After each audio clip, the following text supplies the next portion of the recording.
Hey there, everybody. Welcome to this kickoff premiere episode of the Higher Ed Geek Podcast Season 7. This is episode number 172 with Chase Williams, CEO and co-founder of Pathify, where I currently work, just started a few months ago. So it's really great to have this quality time and chat with Chase about looking back on 2022, looking ahead to 2023.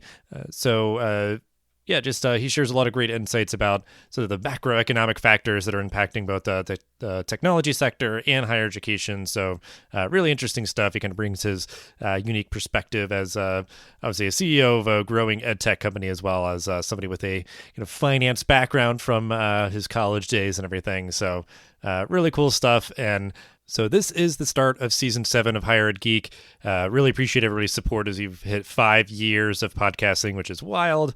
And there will be a big announcement coming up in the next few weeks, so please stay tuned for that. Big things coming for the show in this new year. And if you follow me on social media, you do also know that you can hear and see me on 2 other podcasts currently.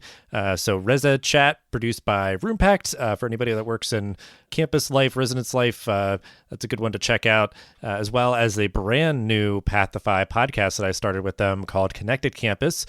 So that first episode just came out this week, this week if you're listening to it in January as this comes out. But so a lot of great stuff coming out. Very grateful for these opportunities to continue having conversations about the best ideas that are impacting student success right now all across the country. So please do check out those shows. But thank you for checking out this particular episode of the Higher Ed Geek Podcast, episode number 172 with Chase Williams.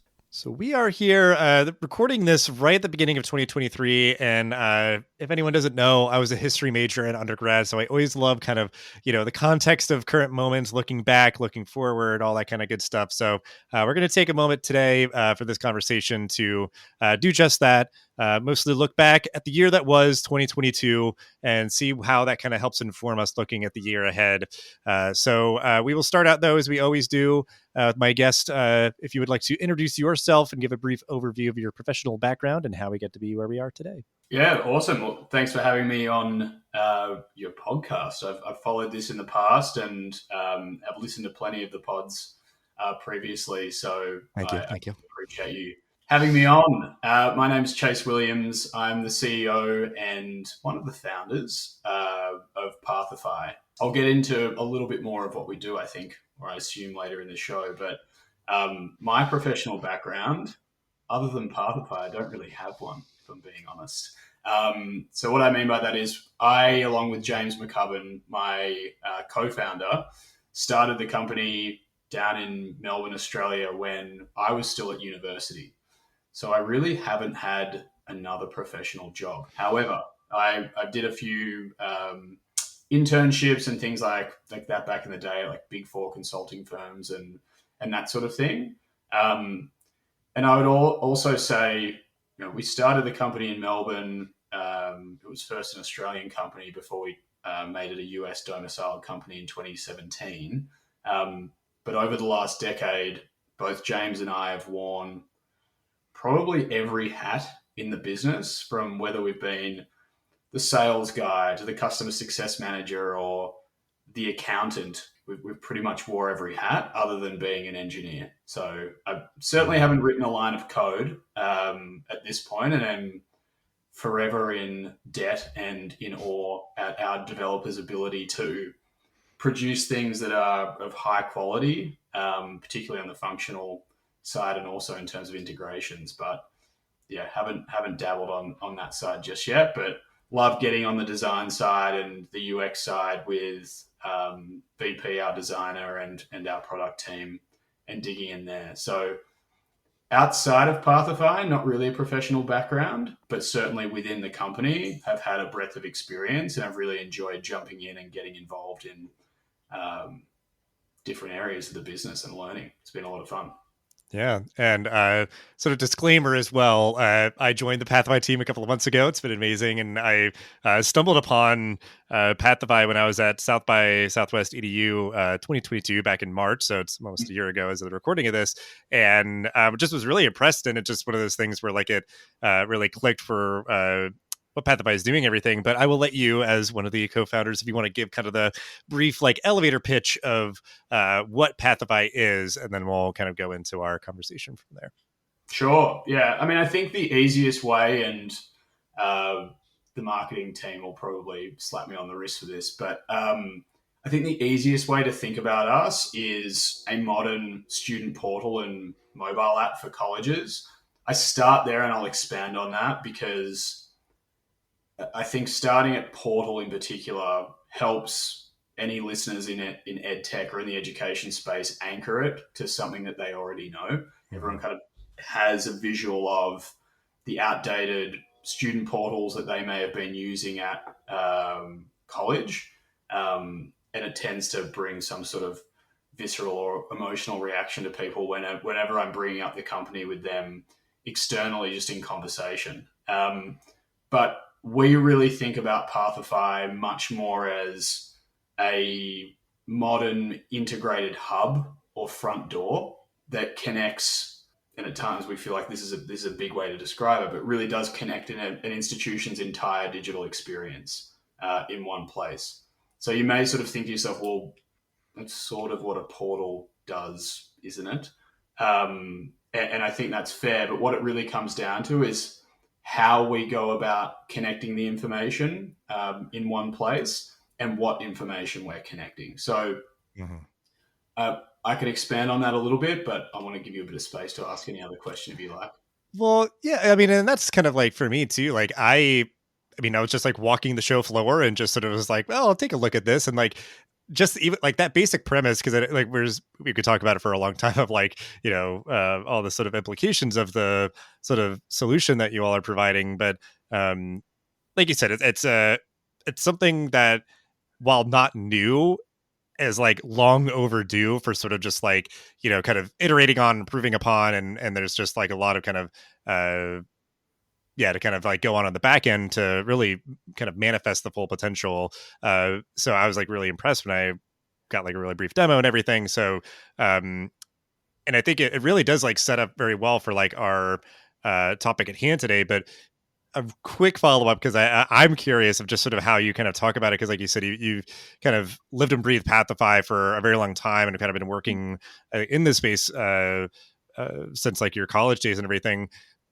I'm assuming that maybe you were inspired by sort of like your own experience, and you kind of wanted to like scratch your own itch.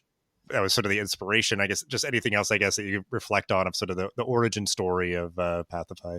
Yeah, I mean that was really it. We saw any other consumer app, whether it be a web app or a mobile app that we were on, bringing information to us and curating it. Whereas a portal and what we were using at university was requiring us to log in and find the information or search for the information ourselves, not with a search bar, like literally on page, and Mm-hmm. then you get ported out to another place, hence the name portal. So we're flipping that entirely on its head and largely looking at what's happening in consumer applications, what's happening in Yes and Instagram, but even like how does Spotify present information? If you think about the universe of music, it's probably a little bigger than the universe of information we're trying to bring together, and they do an exceptional job at bringing forth the information that is most relevant to you or best for you to discover Mm-hmm.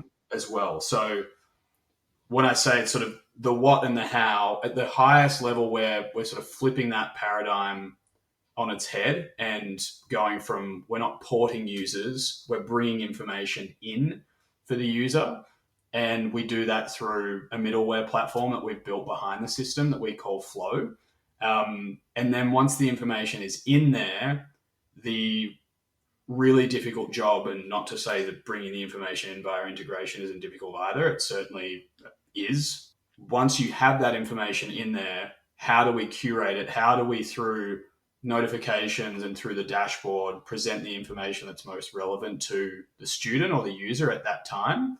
And then if they can't find what they're looking for, how do they find it really easy through a compelling search function as well? And then I think the other piece is the breadth of what we're bringing in. So while a user may have logged into a portal and been ported out to other systems, it was really just systems and some resources that may be presented on in your portal.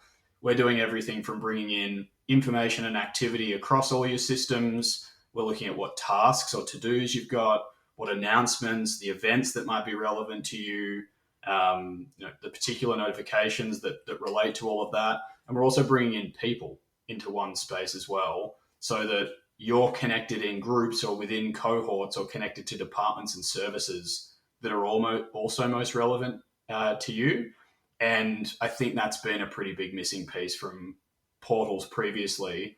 And a lot of what has tried to be done as relates to community and connecting people has been almost an off to side additional system separate from any of the core systems. And that has made it really difficult to like build engagement and connection between students because it hasn't been a part of any sort of core experience. So we bring all of that into a front end to allow the user to feel connected to not only the information and different elements of their experience, but also the people in terms of support services, staff, and peers within one place as well.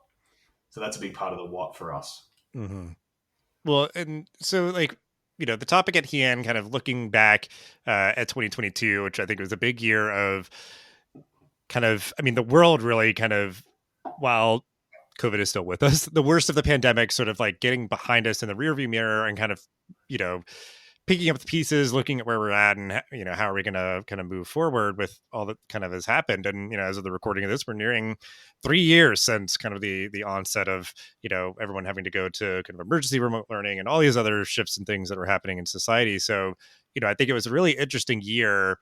And, with a lot of institutions in higher ed, implementing new ed tech tools and all these sort of things, I think it was just an interesting moment for like everything that you were just mentioning, kind of the what of, Pathify and everything of, trying to bring everything together and everyone, because so much of what people were going through was kind of an all hands on deck kind of situation. You want to make sure you're kind of keeping everybody together and all those sort of things. So all that to be said, within the past year in particular, what were some of the major trends that you were following that you feel like, that story that, we're kind of emerging through the worst of the pandemic and kind of, getting back to some sense of normalcy and everything? What were some of the major trends of 2022 that you were following? Yeah, I think so. I've kind of got two, one more on the educational side, and then one very much on the like macroeconomic tech side of things that I need to be keeping an eye on all the time. Um, certainly, and I think a lot of tech companies saw this, but probably us as much as anyone. COVID highlights the benefit of having an integrated hub of information that connects the user and particularly the student to the information they need, but also people at the institution, and has a digital campus element of it. So as we move, higher ed was obviously already trending massively towards online education. There was the whole MOOC situation in the 2012s to 2014s. So because we're moving to more of a hybridized world due to COVID, it just amplifies the need for a platform like us. We saw that throughout COVID. That became apparent pretty quickly. And I think that catalyzation is just crystallizing more in, and did so throughout last year, and I expect it to throughout next year as well. I think in 2022, as relates to the education space, because I don't know that the higher ed space felt economically as much, and everywhere did, but tech companies in particular in 2022 really felt what was going on macroeconomically in terms of like valuation, and I'll get to that. But because I don't think that was felt as much in higher ed, I started to feel with some of the conversations we were having, and I think we started to really feel this at EduCause. Like it was a feeling of, oh wow, compared to the last 2 years, EduCause and this conference is actually back. We're kind of like ed tech is alive again in higher ed. This is cool.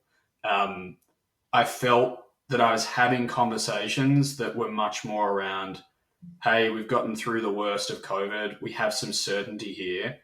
And we're now planning for the future again and how we can grow and prosper as an institution, and what we've had to do.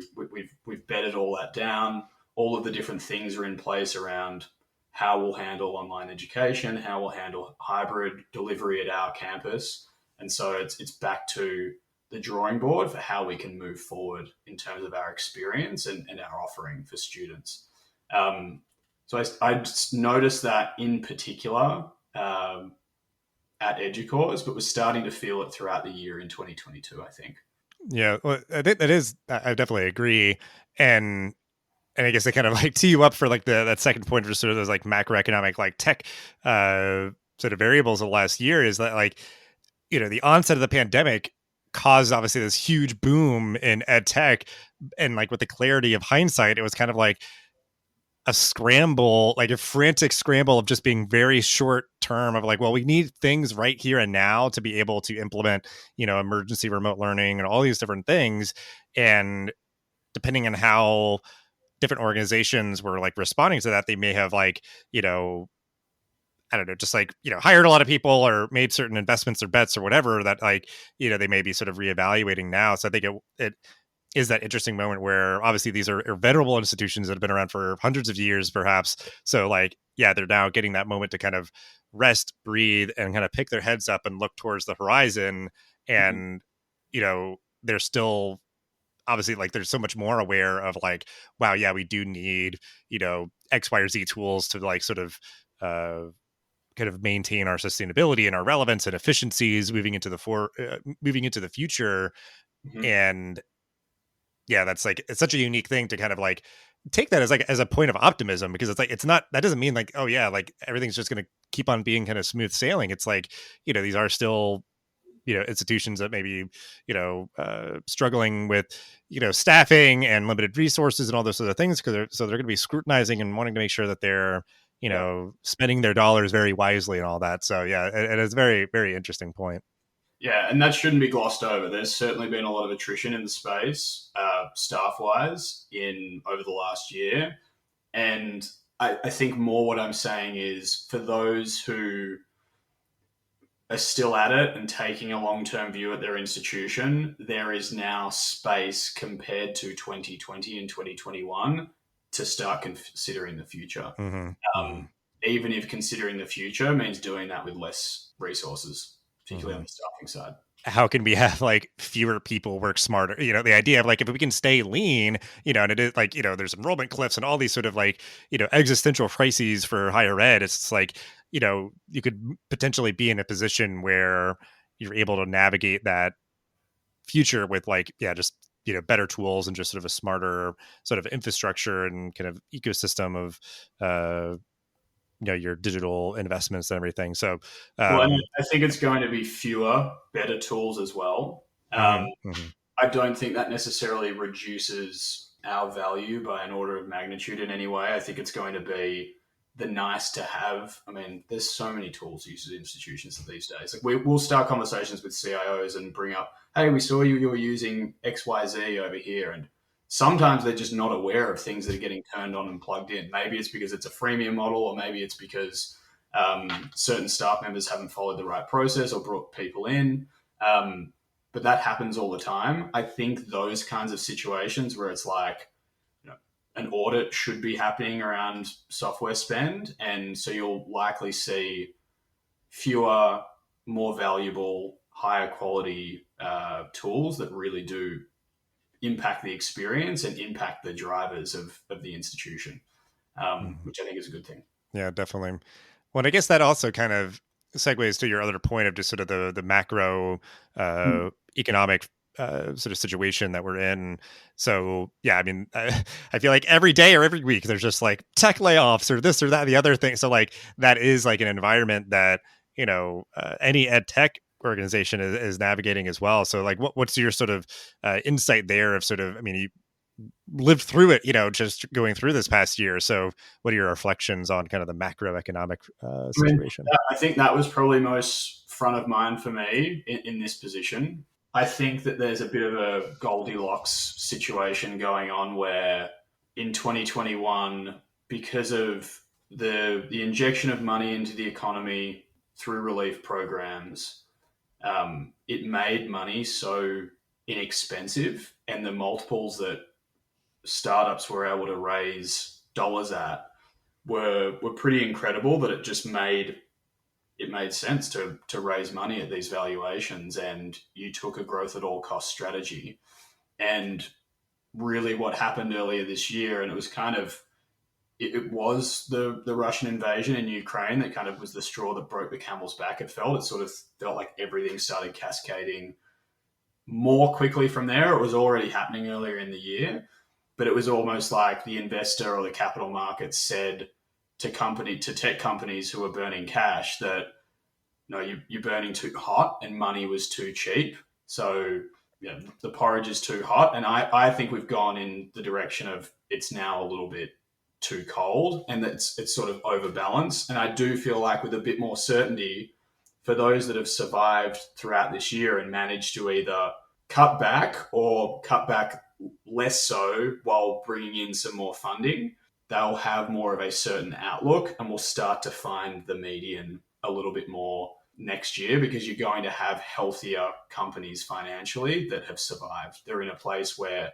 they're either not burning as hot or they've reached cash flow break even and they're therefore not reliant on the market. So the market will have to pay better multiples in order for a founder or a board to want to take on external money. What it also meant last year throughout 2022 was that because valuations shrunk so much, taking on debt dollars and looking at like the venture debt side and those kinds of vehicles, which many of which were spun up last year as kind of a mezzanine offering at traditional VCs, that became a lot more attractive where, okay, we don't have to raise at a really low valuation. We're not going to be dilutive to our shareholder base.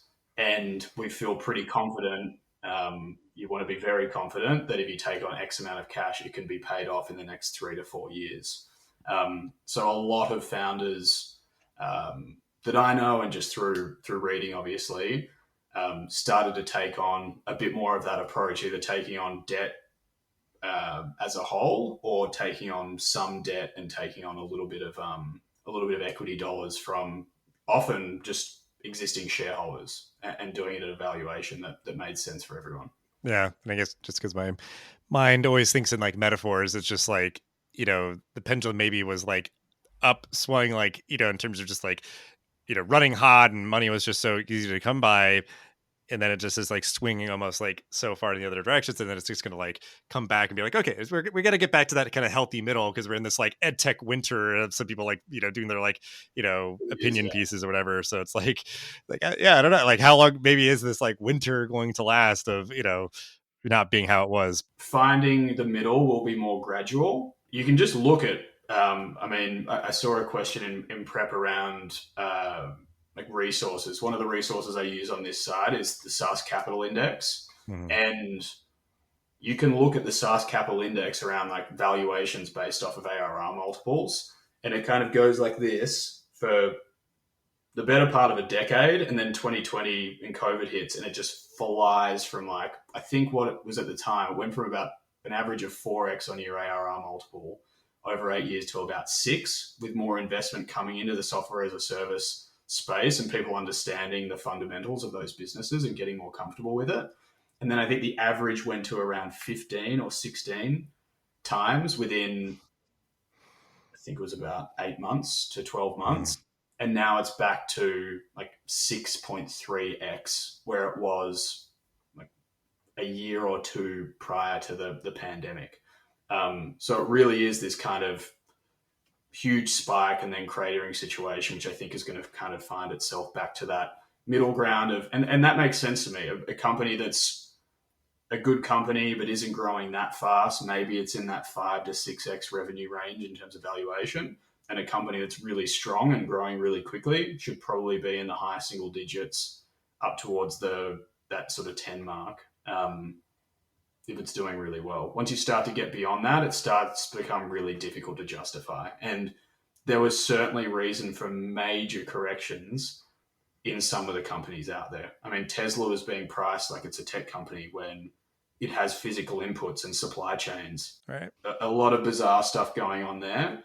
But for the most part, the fundamentals of software as a service businesses that are being priced literally haven't changed. Like, in largely, a lot of companies' valuations stayed stagnant or decreased by many percent or materially when they were growing revenue by 50 to 100% over the last year.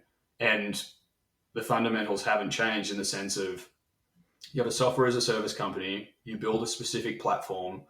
For each new unit of that platform that you sell, the marginal cost to do so is very small relative to adding that new customer. And that's the sort of the silver bullet, if you will, of a software as a service company. And that's why you invest so much up front. So that's what has my eyebrow raised. I'm a little bit like, these are all still software as a service companies. Yes, they were burning too hot. They've brought down the burn now, or either cash flow break even. So I expect to see some investment back in them now that investors are comfortable that these companies have reduced their burn and are in a healthier financial position. And this may be a pretty quick answer because, like, I think we're, kind of reflecting on kind of the objective truths and pretty, again, sort of the history brains, like, yeah, well, this kind of led to that and all that, sort of things like, but I'm curious if like there's anything about what we've kind of talked about already or anything else about the past year, kind of, higher ed and or tech related that like surprised you. Because I think I didn't even like click into the fact of like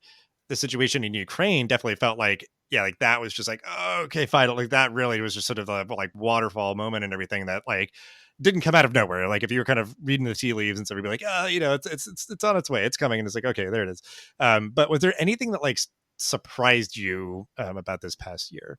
I mean, the level of staff attrition probably did, but I think it's largely understandable. I don't know, the level of really just the level of panic around businesses that largely haven't changed.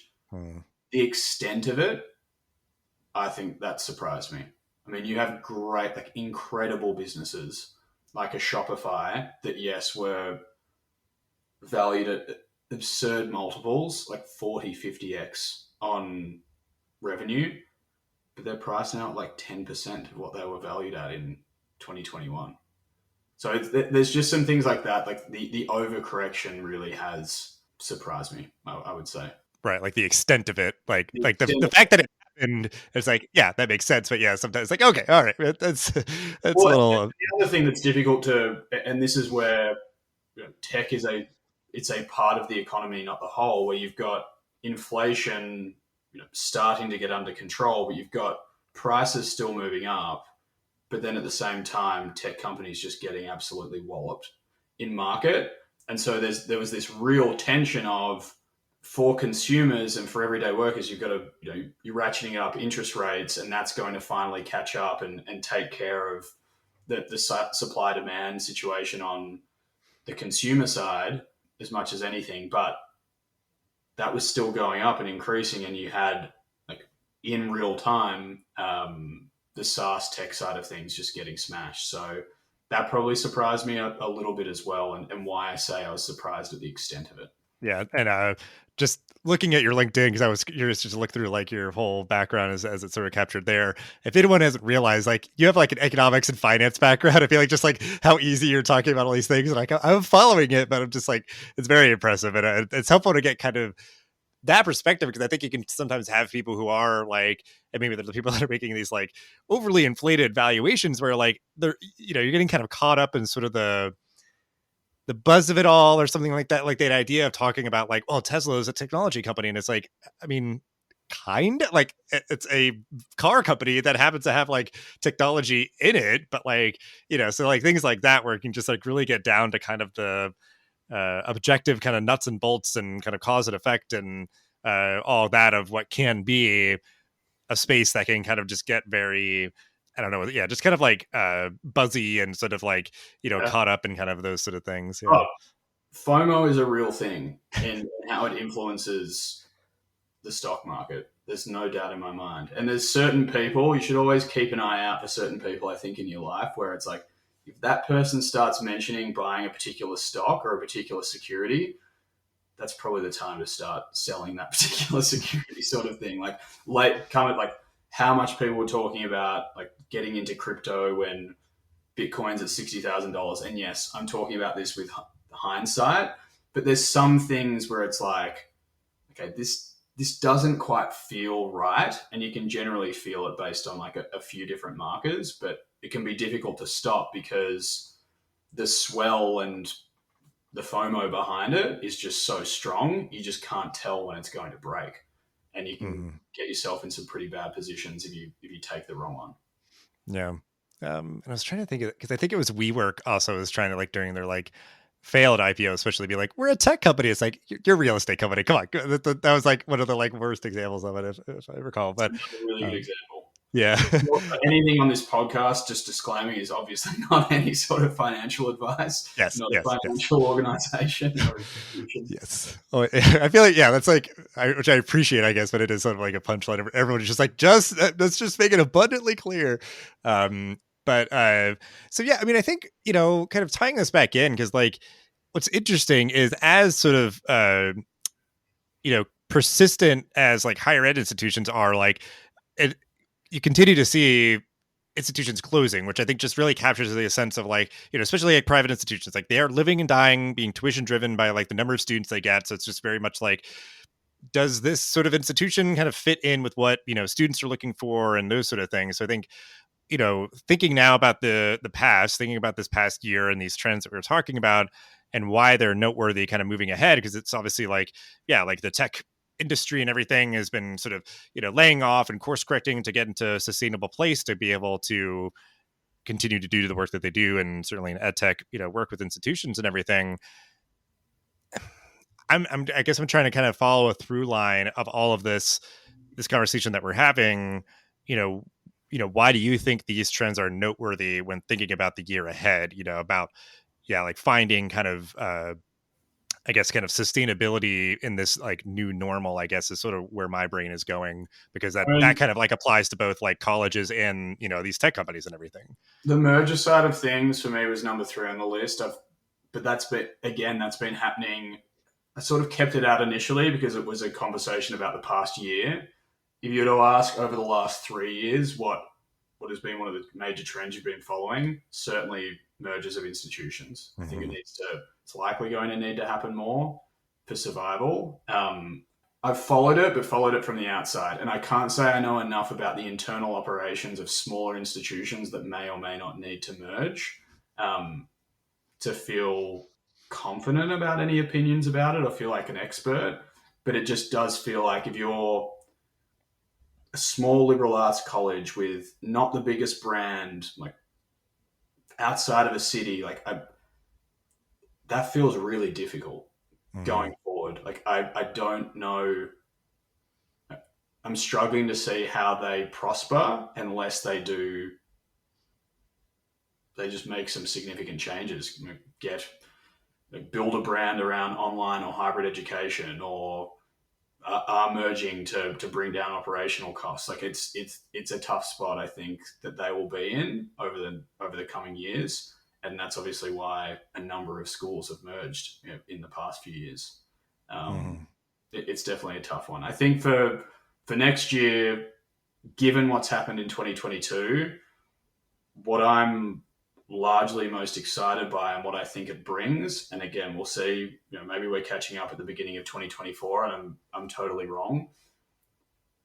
Because of the extent of the overcorrection, it's gotten people to bed down so much and put together very pragmatic, realistic plans. I think for next year that have a complete change in strategy from here's a whole bunch of money. It's growth at all costs is the strategy. Don't worry about efficiency metrics and the financial health of the business as much as growing. And now it's like that's as important, if not more important, than your growth number, assuming you're keeping the growth number at a certain place. And that kind of plan, that kind of smaller, more bedded down, pragmatic plan, brings more certainty with it. There's less volatility and ability to aim really high and miss high, or not miss as high, and you're in a whole lot of trouble. So it just brings more certainty with it. And I think given where we were in 2020 and 2021, and given what's happened with tech companies in 2022, a semblance of certainty is going to be so welcome that people are going to get quite comfortable with that, because having a level of certainty, it helps you, like we were saying earlier, around like starting to turn you towards what can we do in the future and how can we prosper. It allows you to actually plan and execute on plans versus, hey, the world's changing every week right now and we've got to figure out how we adapt to that. And that's the focus, and that's, you kind of paralyzed in that sort of environment. I think next year is going to have a lot more certainty about it, and that's certainly something I'm welcoming of. Yeah. Well, sure. Yeah. Like you kind of said, like everybody being very welcoming of that. Yeah. Even just a relative lessening of the volatility and sort of unpredictable and ambiguous nature of life and everything. So yeah, I mean that's definitely exciting because I've always had a lot of respect for um, the ed tech companies out there, which, yeah, like you said, will likely become, a bit more common, where like have stayed super lean, just grow through, revenue, and, they're not just like kind of uh, courting, yeah, like these super high valuations and getting all this money and just growth and all like those sort of things. Cause like me as like a non finance startup, kind of person, as kind of a layman, I'm just like, because even for like just big company where it's just like, oh yeah, like Amazon and Netflix, where it's just like, I don't get how this works. Like they're just like, they're still sort of just growing at all costs and spending all this money and all these sort of, so they're just like, yeah, refreshing sort of dose of I guess like, my brain wants to say sort of like sobriety, like everybody was sort of just like high on, easy money and whatever else. So it's just like, cool. Yeah. Cause I think like you said, like it, we certainly have had really amazing things come out of that sort of climate in the world, and certainly, within ed tech as well, whatever. But like that sort of like environment, I think likely being conducive to kind of like higher quality products that can like, I don't know, maybe just like work better with higher ed, I guess, because like I don't know, and I'm just like thinking out loud with this, but it just, I guess, because like that is going to be the environment that we're entering in. It's almost just like I don't know what's coming, but I'm excited to see what that is. Like, so like I'm open to that, what that uh, sort of foundation, like what different companies and things will be able to build upon that. Cause yeah, I mean, especially just over the past few years, it was just so much of kind of short term addressing the problems that were coming up. So, and I feel like that's even just being so immersed and kind of like listening to a lot of other podcasts and all that. It's just like, yeah, like I've even heard other people mention this, where it's just like, it doesn't feel like there's been kind of like a big great new thing that's kind of like shaking things up. Is everybody just trying to like survive and kind of catch up to just be like, this is kind of like what we all need to do now, especially with online education and a lot of the different tools that have kind of staked their claim in the space. But yeah, so very interesting time for sure. I agree with you. I think it's a bit more of a back to basics model, and the the platforms and the systems and the people at companies and at institutions that are good for them medium and long term are what will survive, and those that were more fly by night at potentially attacking a specific issue in the moment, or just were nice to haves all along, and were able to get funding because money is cheap, those companies are just being weeded out. It's kind of, we're just going through a classic um, weeding out phase, and you'll be left with a smaller, higher quality crop of companies, and probably likely institutions as well. Mm-hmm. Uh, and I think that's much of where we're headed over the next couple of years. And I think that's, on the whole, it's not good for a lot of people in the short term, but I think it's good on the whole in the medium and long term. Yeah, agreed. So as we wrap up, we always like to give an opportunity. So I know you mentioned the one about like SaaS Capital before, we'll link out to, but any other resources that you want to share, books, articles, podcasts, or anything else that comes to mind that we can include in the show notes. On the tech side, SaaS Capital I go to all the time. It's fantastic. I think it's like one of the preeminent places you can go and look at like different benchmarks for the health of your business as you grow. Any founder should be out there looking at something like that. It's really solid. Um, I got this from one of our developers, and I now read it religiously every day. Is the Tech Meme newsletter, and I was following TechCrunch, didn't find it that useful. Was searching for something. I reached out to the devs, and I'll shout him out. Jared Cugley, one of our developers, was like, "I used to work at Tech Meme and with Tech Meme, and you should be taking a look at this." I get the newsletter every morning, and that's what I catch up on from the tech side, and really, really like it. So I'd recommend that one. On the higher ed side, I just read Inside Higher Ed religiously and then dabble in other places like EdSurge here and there. But Inside Higher Ed, I think, is a pretty common one. It goes outside ed tech, so it provides me more of a view for what's happening in the space and is a little less academia than the Chronicle. So I find it a little bit more pertinent to ed tech and what the lens I think I should be looking through for the business. And then when it comes to like just general news, and this is as much to help from a macroeconomic perspective as well, and just like understanding what's happening in the world, I tend to find myself gravitating to The Economist and reading articles there. So they're probably like what I do on a daily basis that I think helps me get a feel for what's going on in the world, in the higher ed world in particular, and ed tech world, and where we should head. Yeah. Well, and it's kind of funny because I'm starting to feel this way as well, because like, whole other point of kind of the past year, like social media just kind of like, I think, I don't know, hitting a weird point in its lifetime where like I've started to pull back a lot of like, I think I'll always have a place in my heart for Twitter as much as it's kind of a dumpster fire right now. But, Facebook, it's kind of been waning for a lot of people. And I mean, I'm super into TikTok, but it's kind of getting under like a lot of scrutiny.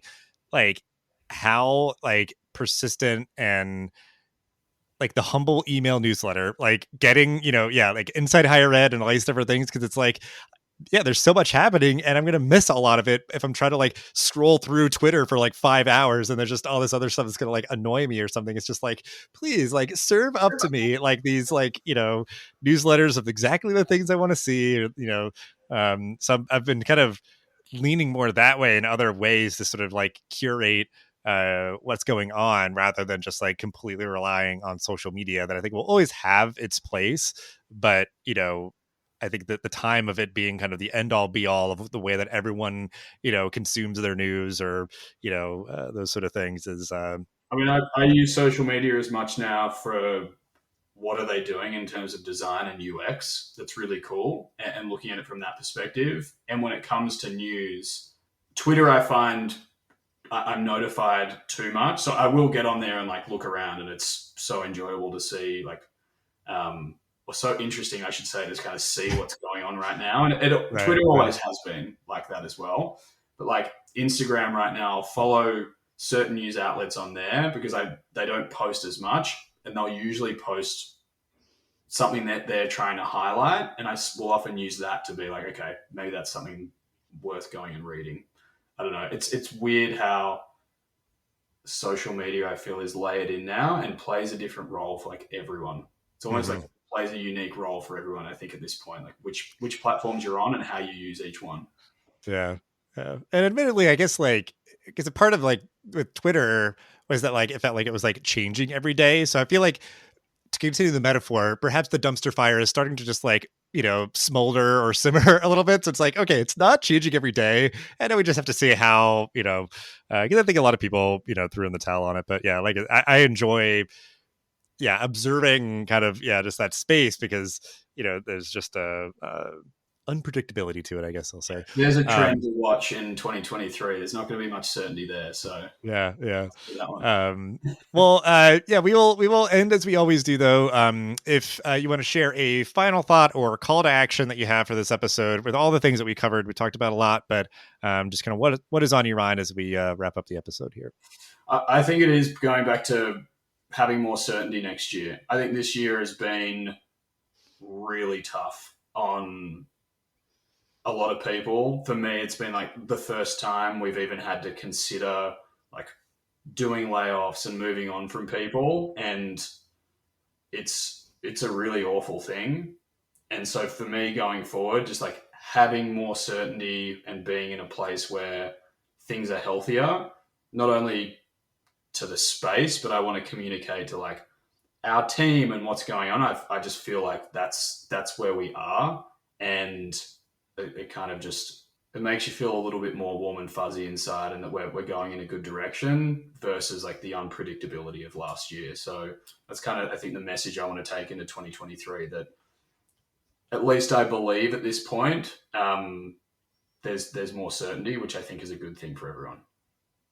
Absolutely. Yeah. Because I think just even, I think in kind of waves, like realizing how much sort of like stress and anxiety you kind of carry through like sort of these like ambiguous life moments and everything like that. So just like heading into this year where it's just like, okay, even just like modestly, like relative to how it was, where it's just like, you know, yeah, I think that definitely will be the case, and we'll see kind of what comes of that for sure. But thank you, Chase, for hanging out and sharing all that you did, and all of your perspectives. And we'll have ways to connect with you and Pathify and all the stuff that we mentioned in the show notes as usual. But really great conversation, and glad we got some time to kind of reflect and kind of think about the year ahead.